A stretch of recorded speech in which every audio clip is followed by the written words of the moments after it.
Here at 5 o'clock on WHAS 11 News, confusion today over the emergency funding of SNAP. In a new threat, the president says he won't do it until the shutdown ends, but late today, the White House says they will get paid. Louisville-based Yum Brands is reviewing the future of Pizza Hut after its struggling performance with sales in the tough pizza competition. Food pantries across Kentucky have been dealing with empty shelves for months as the demand has increased, and that was before SNAP benefits were put on pause. Coming up, we'll show you how Dare to Care is teaming up to try and help JCPS families through this time.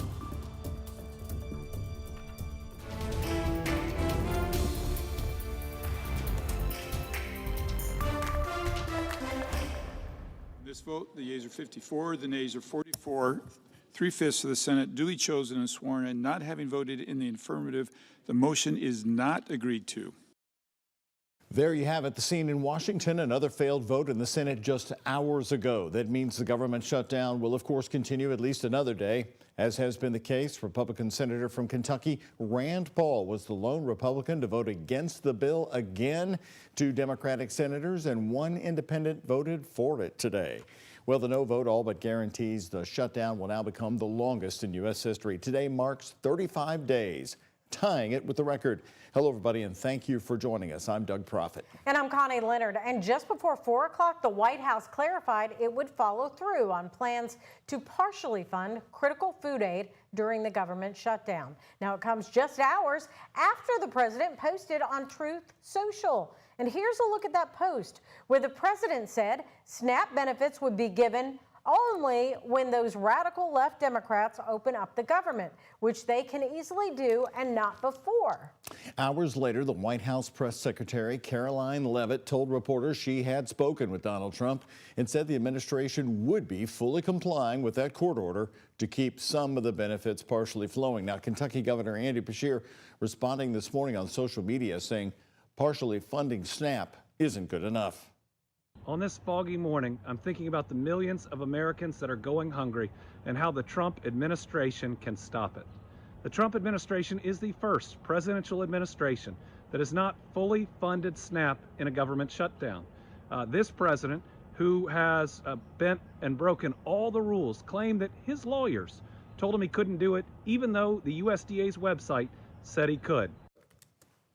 Well, meantime, there will be another hearing this Thursday where a judge will consider a fresh request for an order that requires the Trump administration to provide Americans with their full food benefits for November.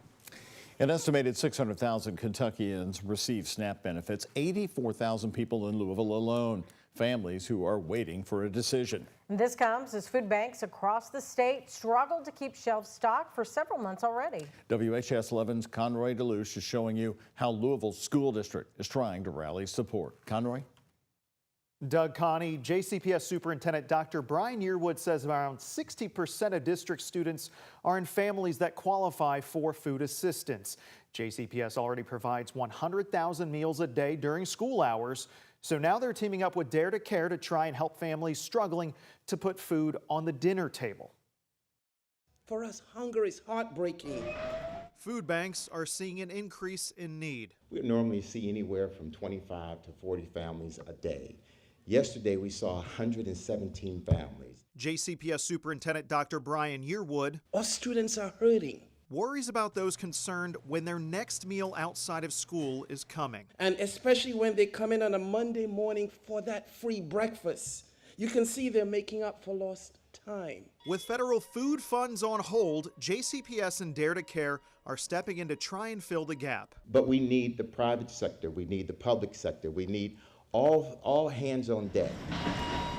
Now underway, a district-wide food drive. Every JCPS school and a few other buildings are now collection sites for non-perishable items and donated dollars. For our parents and neighbors who can afford to donate, if you can afford to donate, please do so. This call to action coming at a time when food pantry shelves across the state are more bare than usual, many pointing to federal cuts coinciding with a drive-up in demand. There's about 2.6 million pounds of foods across Dare to Care's inventory, and while that may sound like a lot, it's still 600,000 pounds fewer than this time last year. Nonprofits are really having to kind of scramble to say, how can we make ends meet? How can we continue on with our operating budgets? Last week, Governor Andy Beshear announced the move of $5 million from a budget trust fund to Feeding Kentucky, stocking food pantries. This is just a stopgap measure on our part to try to alleviate that pain and suffering that Dr. Yearwood so eloquently spoke about. First Lady Brittany Beshear pointed out the efforts being held across the state. These opportunities remind us we can all help.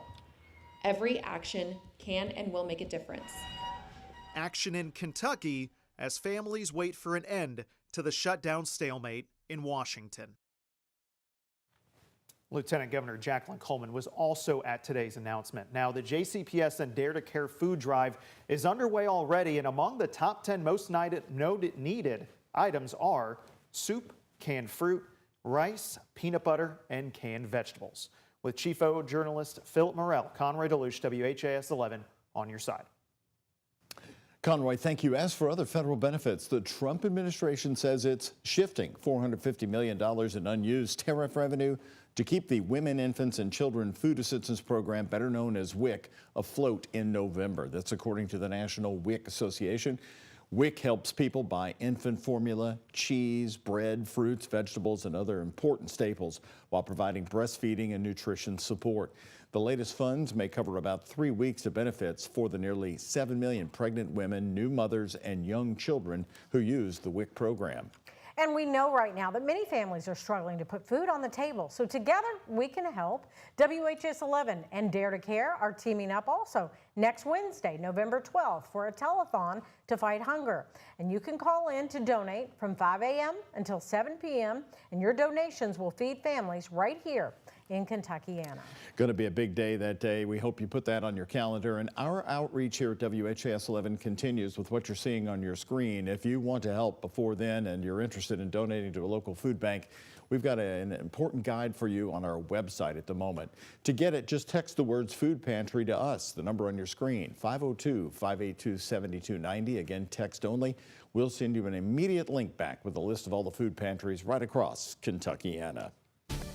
Well, we all survived day one, or day two, I guess, of the early sunsets around Kentuckiana. We were watching it hour by hour last night. Yes, and tomorrow we have a windy day, right, Mallory, coming up? So a lot of those leaves are going to be falling from the trees. That's right. Really enjoy that fall foliage while we have it this week, because we have a lot of windy days this week, including tomorrow. And we have likely Louisville's first freeze of the season late this weekend into early next week. We're starting off with a live look outside to Scottsburg from our Shriners Children's Camera Network here. We have had some high clouds that have been filtering in through the area today, but highs today did manage to make it up into the mid-60s in Louisville, low to mid-60s for much of Kentuckiana. We're currently sitting in the upper 50s to lower 60s at this 5 o'clock hour. Satellite and radar, all is dry for us. Any kind of moisture on the radar off to our north. We're really just seeing some of those clouds that are continuing to filter in from the west today. And as we continue onward throughout this evening, we're expecting partly cloudy to mostly clear skies. Temperatures will quickly drop into the 50s and pretty much stay in the 50s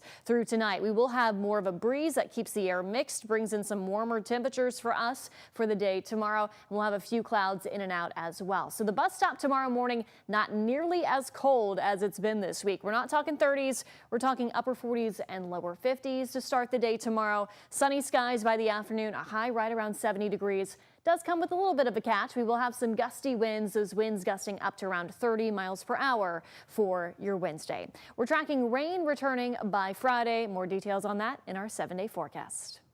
Mallory, thank you. More of our top local stories for you right here tonight at 5. Reports of a gas leak this morning at Highland Middle School in Louisville forced the students and the staff members to evacuate today. The principal, Vanessa Green, told us the school called the Louisville Fire Department about 10 this morning after a gas odor was smelled inside the school building. All students and staff were immediately evacuated over to Bellarmine University as a precaution, where they spent much of their time. Everyone was reported safe. After-school activities have, by the way, been canceled as a precaution. Today, Yum Brands says it's considering a possible sale of Pizza Hut. The Louisville-based company announced today it is reviewing options for Pizza Hut after finding that the brand is struggling to compete in the U.S. market. In the last 9 months, their sales fell 7%. Yum CEO Chris Turner said Pizza Hut has made strides globally, though, as international sales were up 2%, with nearly 20,000 stores in more than 100 countries.